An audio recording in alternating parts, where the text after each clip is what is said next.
Nos familles, nos liens. Sur la première, un voyage dans l'histoire calédonienne, préparé et présenté par Fanny Thor.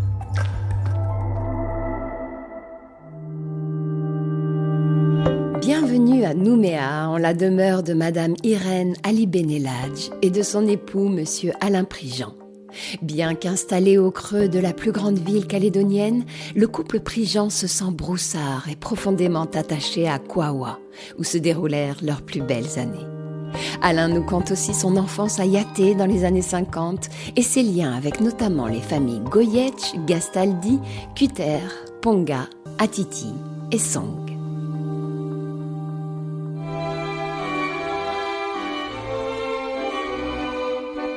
Finistère, 1921. Yves, le futur père d'Alain Prigent, voit le jour dans la petite ville de Guilers, au nord de Brest. Son papa était mort durant la grossesse de sa mère, Jeanne Le Coat, et peu causant, il résumait sa vie en métropole en disant « Là-bas, la vue de chez nous, c'était le cimetière ». Au début de la Seconde Guerre mondiale, il saute donc sur l'occasion lorsqu'on lui propose de devenir le chauffeur attitré de l'amiral et prêtre Georges d'Argentlieu, l'homme qui, d'après le général de Gaulle, a eu l'idée d'utiliser la croix de Lorraine comme symbole de la France libre, puis du gaullisme, et avec qui Yves Prigent naviguera jusqu'à Tahiti, puis jusqu'à la Nouvelle-Calédonie, où il est nommé haut commissaire en 1941. Sur le Caillou, Yves Prigent, de son côté, rencontre et épouse Huguette Kuter, une jeune femme tellement jolie qu'on la confondait régulièrement avec Brigitte Bardot, et qui lui donnera 6 fils. Yannick, enseignante et célèbre auteur de littérature, Christian, aujourd'hui décédé, notre Alain, puis Joël, qui épousa une demoiselle Lacour, puis Hervé, qui œuvra dans le BTP, et enfin Philippe, professeur au lycée Blaise Pascal de Païta. En Nouvelle-Calédonie, leur papa, Yves Prigent, occupe plusieurs emplois. Il participe notamment à la construction du barrage de Yaté, commune où il réside plusieurs années avec certains de ses fils, tandis que son épouse doit rester à Nouméa avec leurs autres garçons pour s'occuper de ses parents âgés. Je ne sais plus quel âge on avait, nous on était là-haut, on était gosses, parce que le matin, quand on se levait, il fallait qu'on se mette au garde à vous sur la véranda et nous passer la visite. Pour voir si on pouvait aller à l'école, si on était bien habillés. Parce que ma mère, elle a fait, à cette époque-là, elle conduisait, et ça remonte aux années, je ne sais pas combien. Moi, je suis né en 49, allez, maintenant, si on met 5-6 ans, ça fait 54. Elle conduisait, elle faisait déjà toute seule la route Nouméa-Yaté. Elle avait une Citroën T15, les Citroën qui avaient la roue sur le capot derrière.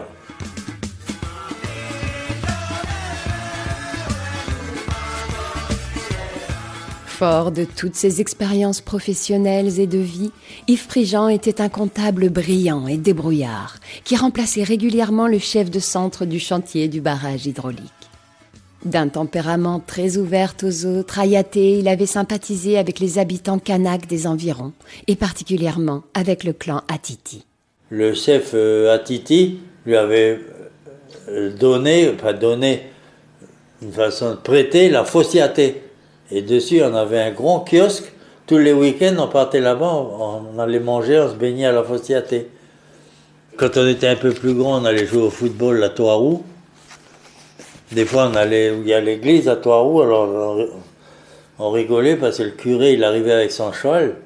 Il revenait d'avoir été faire sa profession dans les tribus. C'est le matin, il sautait sur le cheval, le dimanche, il partait dans les tribus faire et puis après, il revenait. Mais c'était face à la mer, devant nous, et on voyait le nickel 1, le nickel 2 passer. C'est l'horizon devant l'église de Yaté. Là, c'était un beau coin, Yaté. Un beau coin où la petite famille Prigent était entourée de voisins dont elle était très proche, tant physiquement qu'amicalement. Les Burques, Réveillon, Trigalo, Pélissier. Et un jour, je ne sais plus si c'est je crois que c'est à la maison, on arrive avec papa, on trouve un gros cerf dans la cour de la maison. Alors on essaye de le coincer, on n'a pas pu, le cerf il s'est sauvé. Et il a fait toute la descente là d'en haut, là, des gros tuyaux. jusqu'en bas chez Pélissier. Pélissier, c'était la dernière maison en bas. Et il avait son garage comme ça. Je me rappellerai toujours. Le cerf, il est rentré dedans. Pélissier, il a vite fermé le garage. Et je sais pas ce qu'ils ont fait. Quand ils ont légèrement ouvert, le cerf, il a sauté, il est parti. Il a sauté dans la grande rivière qui passe en bas, là. Et les caldoches, 2, 3, 4, je crois qu'il y avait Réveillon, Burg, toute la clique. Ils ont sauté dans les bateaux, puis ils l'ont tué, arrivé à hauteur de Réveillon, là. Du bout, parce qu'il y a la descente comme ça, il y a la centrale, puis après c'est large, quoi, c'est toute la rivière. Ils l'ont tué à peu près à hauteur de chez Réveillon. Le barrage achevé, Yves Prigent est nommé comptable sur la mine exploitée à Canala par Édouard Pentecôte, un patron dont il deviendra l'ami. Dans ce centre minier, dirigé par Noël Cabard, dont l'épouse Jeanne Sou était laborantine et secrétaire de Yves, travaillait aussi Dédé Herlin, originaire de Bourail. Une petite équipe qui fut très soudée par les difficultés de la vie sur mine. Pour rentrer à gauche, il faut passer un petit pont au-dessus de la rivière, et les mines, elles sont là. Il faut aller à gauche pour aller sur les mines, et à droite, ça part je crois que c'est Ouassé que ça s'appelle. C'est au bord de mer où les charlans ils venaient charger le minerai.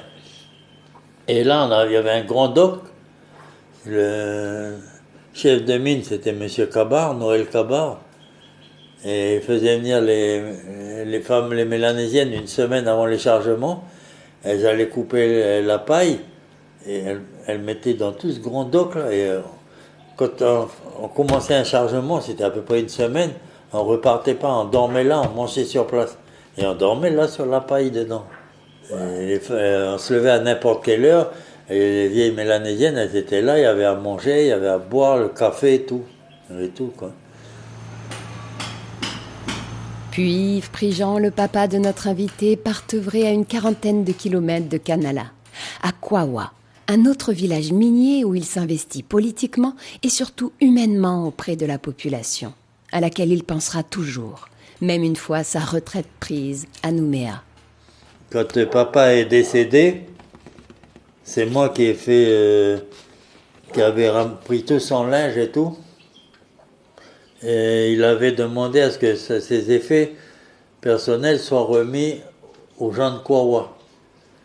Alors, quand j'ai été voir les responsables pour ça, ils m'ont dit « Ok, mais nous on est obligé de faire une coutume, on ne peut pas prendre comme ça. » Alors, ils ont fait une grande coutume, et en fait, maintenant nous, c'est en fait, si on veut vraiment, si on devrait faire noter, c'est plus Prigent, mais c'est Prigent Panga, parce qu'ils nous ont adoptés.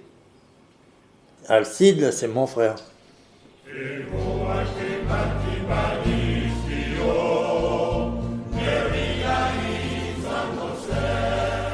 Plongeons à présent dans la longue vie de la maman d'Alain Prigent, qui a 101 ans, est à l'heure où nous préparons cette émission la doyenne de la famille Goyetch en Nouvelle-Calédonie. Huguette Cutter est ainsi une des filles de Théodorine Goyetch, elle-même enfant de Marie-Catherine Gastaldi et de Pierre Goyetch. Ce Pierre était lui le fils de Marie de Ville et du condamné au bagne Dominique Goyetch, arrivé en Nouvelle-Calédonie du Pays Basque en 1873. Quant au papa d'Huguette Cutter, Lucien, qui fut entre autres mécanicien sur le petit train qui reliait Nouméa à Païta au début du XXe siècle, il était le fils d'Henri Cutter et de Hermanda Nagle, une jeune femme née à l'île des Pins d'une maman Dobelman et d'un papa très probablement employé de l'administration pénitentiaire. Huguette Cutter, la maman d'Alain Prigent, excellait en couture et travaillait à la chapellerie du magasin Ballante de Nouméa. Elle avait pour parrain de cœur un parent de Jean Lec, l'ancien maire de cette ville, avec qui elle avait noué une amitié au détour de leur promenade dans les rues pentues du quartier de la Vallée du Tir. Oui, c'était quand il se trouvait avec Lec, on pouvait partir, hein, sa discussion, ça y allait. Et j'ai mon frère Joël, lui, il a travaillé longtemps pour Madame Lec, c'est lui qui faisait l'entretien de ces bâtiments, là. Et après, il est reparti sur Bourail, donc il a tout arrêté.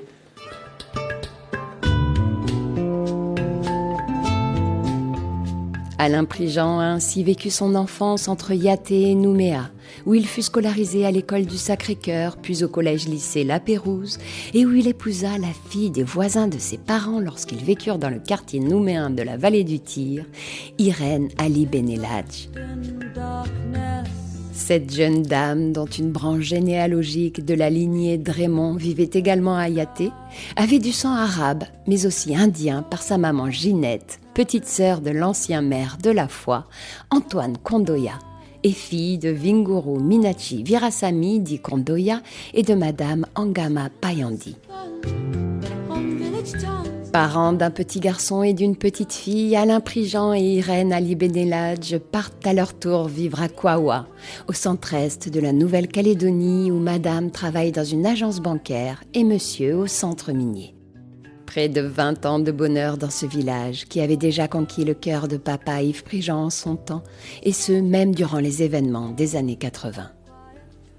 On n'a rien eu à Kwawa, rien. Toute la période de Macherou, on jouait à la pétanque, on jouait aux cartes, on allait à la cantine de Kwawa, on avait toutes sortes de jeux de famille et puis tout, et on a passé toute la période comme ça. On n'a jamais eu de dispute, de rancune, on faisait des matchs de football entre nous, tout. On n'a jamais eu de problème à Kwawa. Les gens peuvent dire ce qu'ils veulent, c'est pas vrai. Il n'y a jamais rien eu à Kwawa. Nous, quand on était à Kwawa, bon, le vendredi soir, généralement, sinon c'était le samedi matin, on chargeait le bateau et on revenait que le dimanche soir seulement. Le samedi et dimanche, c'était bord de mer. On vivait en mer.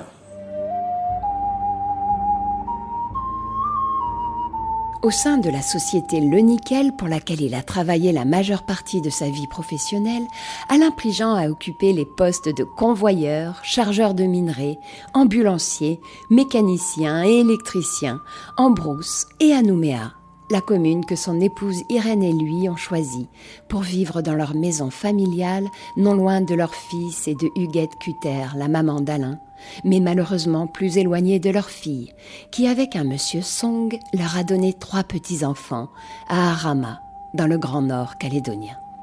Profondément attachés à la vie de quartier de la vallée du Tir et à l'histoire commune de leurs familles respectives avec ces quelques rues de l'entrée nord-ouest de Nouméa, Alain et Irène Prigent ont aussi laissé une partie de leur cœur dans la brousse de leur jeunesse. Un attachement tellement profond qu'Alain Prigent nous confie souhaiter être incinéré à son décès et que ses cendres soient dispersées face à Kwawa, dans l'océan qui coule le long de tous les rivages du monde. Nos familles, nos liens, à réécouter sur le site internet de Nouvelle-Calédonie la Première.